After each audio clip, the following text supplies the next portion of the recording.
Prior to 5.9, the Encounters tab of the patient's chart displayed encounters by either the encounter date or encounter number. As of 5.9, you can display both. By default, your old user preference setting displays the same option previously used.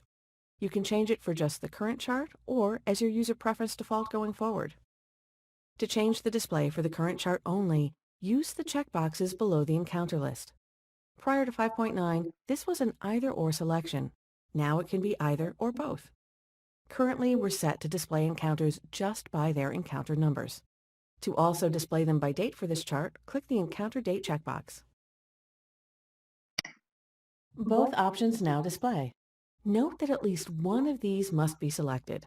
If you try to deselect one, the other option will be selected automatically. When you close this chart, the next chart you open will return to the default settings.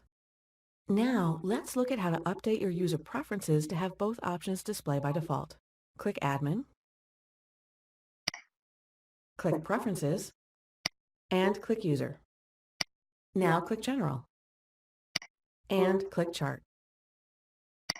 Select Encounter Date. Like the setting for the current chart, you'll have to select one or both. Click OK.